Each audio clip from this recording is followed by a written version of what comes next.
हाँ dear students, आज जो हमारा टॉपिक है ना वो है Hitler's rise to power. Hitler's rise to power.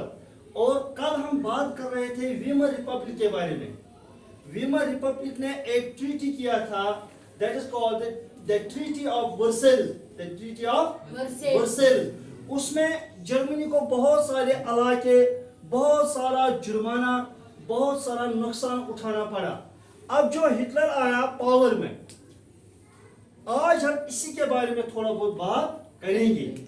और ये रहा आपका जर्मनी का मैप। ये देखिए नॉर्थ साइड है, यहाँ पर डेनमार्क आता है, ये यूरोप में जर्मनी आता है। और नीचे आप देखिए ऑस्ट्रेलिया है साउथ की जानिब, यहाँ से स्विट्जरलैंड भी है, इटली भी है। और ईस्ट की जानिब है पोलैंड, और वेस्ट की जानिब जिसको मगरिब उर्दू में कहते हैं, यहाँ आता है हमारा बेल्जियम। जो ये जर्मनी था, it was very powerful country, but it was defeated in world war first, that lasted from 1914 to 1918। और हम देखते हैं कि जो जर्मनी था उसको बहुत सारे इलाके, बहुत सारे रिसोर्सेज, बहुत सारा कंपनसेशन उन मुल्कों को देना पड़ा जिन्होंने जंग वक्ती तौर जीत लिया था। तो इस एतबार से फिर वहां पर एक नई government I, that is called Hitler's dictatorship. That is called Hitler's dictatorship. जो वो हिटलर की डिक्टेटरशिप थी वो बेस थी on Nazi ideology. On Nazi ideology, हाँ, जो नाजी आइडियोलॉजी थी उसी के एतबार से थी वो चलती थी। हाँ, जो नाजी आइडियोलॉजी है उसमें जो जर्मन रेस है वो अपर रेस है, वो सुपीरियर रेस है। और जो ज्यूज है, जो यहूदी हैं, they are the people who are responsible for the German defeat in world war first. So Germans, Jews were targeted and they were tortured in the concentration camps. They were exiled from the Germany, and when Hitler got power, he started one man's rule. One man's rule. One man's rule means the military rule, the dictatorship rule.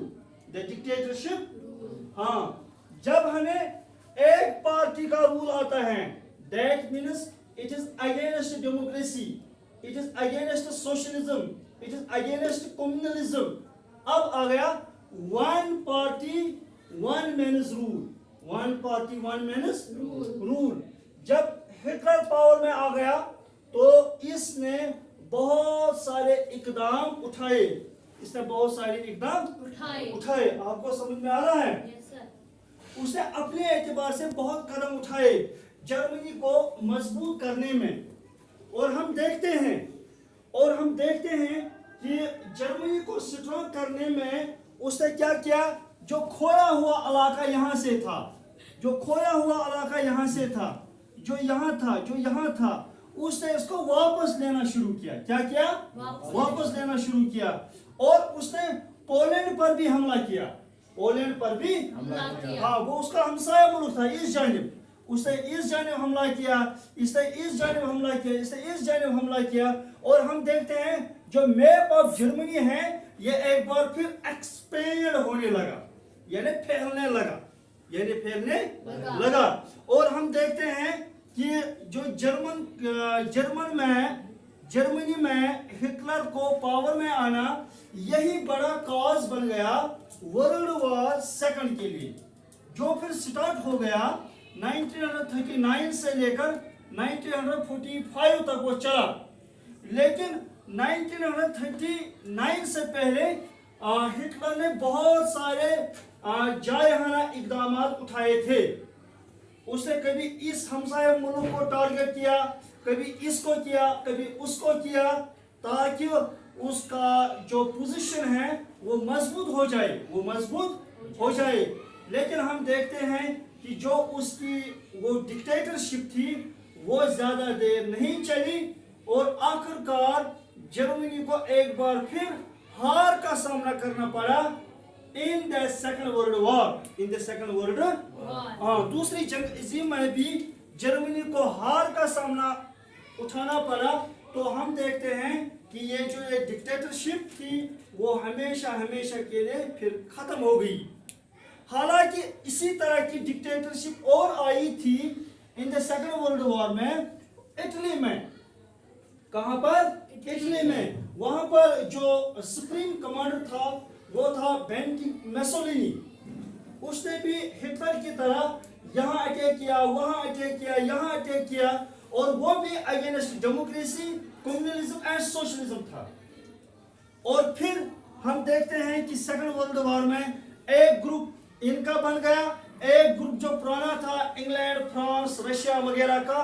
तो फिर हम देखते हैं तो वो जो powers थे, democracy को मानने वाले थे, उन्होंने इस वार को एक बार फिर मान लीजिए वक्ती तौर जीत लिया। फिर जो इटली में डिक्टेटरशिप थी, जर्मनी में डिक्टेटरशिप थी, वो फिर खत्म हुई, वो फिर खत्म हुई। आपको समझ में आया? Yes sir. इसके रिलेटेड अगर किसी को थोड़ा क्वेश्चन है, कोई मसला है, कोई परेशानी है या कोई कंफ्यूजन है, वो पूछ सकता है। किसी को है? शाबाश, शाबाश। है किसी को? नहीं सर। चलो।